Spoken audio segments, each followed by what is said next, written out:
band. No. I love stirring the pot. Stirring the pot. What? Dude, No one I'm would have ever telling you, known. if I go see a band and the singer loses their voice, that's not cool. I saw the Foo Fighters in Iowa, and I love the Foo Fighters. Dave Grohl lost his voice and was a mess for a 3-hour show. And there was this moment where it was very cool because we're like, we love you, Dave. You're fighting through it, and you're gonna do it. And he had these heartfelt speeches, but in the end, it was probably the worst show that the Foo Fighters have ever played because the voice isn't there. And so I'm the proponent. Not that Dave Grohl has a great, live, his singing voice is terrible. Correct. It's better on records, but live it's awful. But the energy that band pours off the stage is the show. But you know what I mean? Like, you won't know with technology nowadays, you won't know if a singer's actually singing or not if you're in the crowd. And I just think that the way technology is, like, you have to embrace these things. What if our singer loses his voice for our biggest show we've ever had? What is our backup contingent plan for that? So we're gonna start moving forward with being able to maybe click a button and a bass track shows up, or turn that off, or click a button and the backing vocals show up in the mix. So I don't know, man. We might have to revisit this someday. Oh no, I remember I was at South by Southwest and decided kind of last minute to go see Keith Urban play. Okay. I'd never seen him before.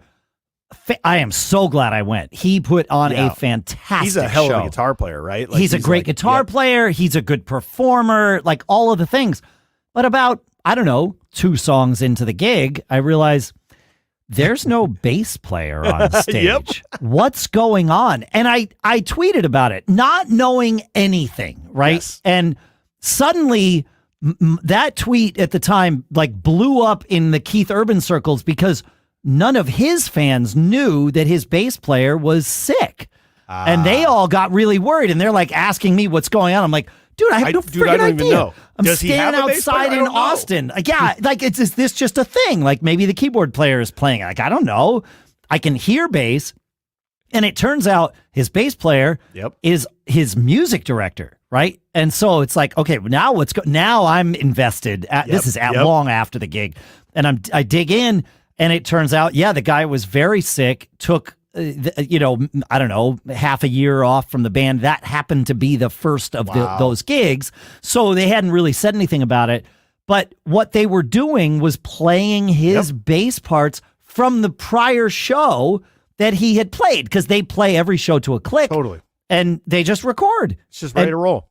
Ready to roll. That happened to us. We opened up for Dustin Lynch outside of a Minnesota Vikings game, and their bass player was not there.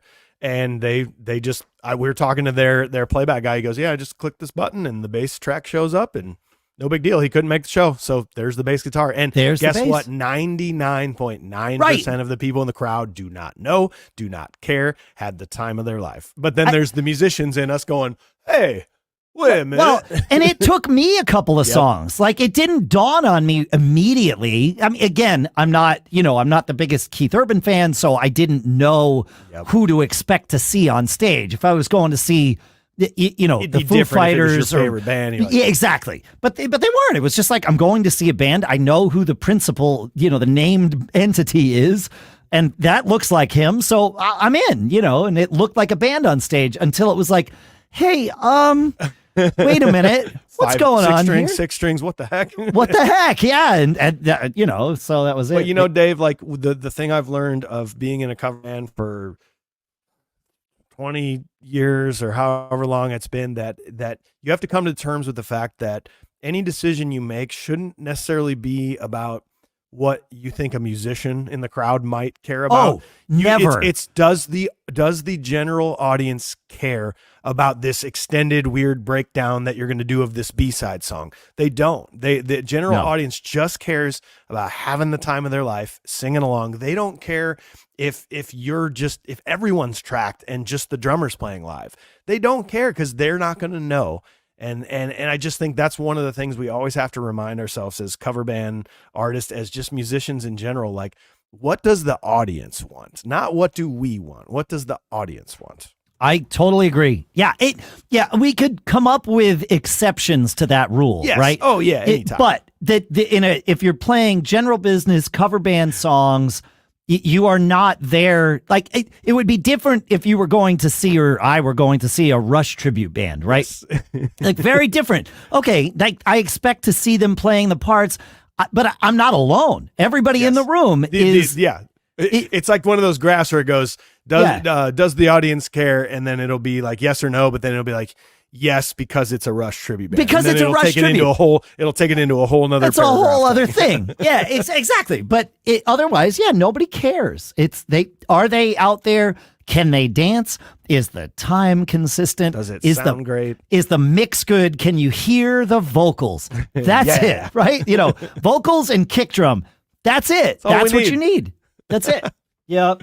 Yeah, I remind myself, because I will find myself making snap decisions about, well, we got to do this and we got to do that, and I just stop and go, dude, is that just what I want to do? Yeah, or does the of course it's what you want to do. Of course. Dude, I play in a cover band called the Pork Tornadoes that plays girl pop songs. Do you think that's my favorite music in the world? No.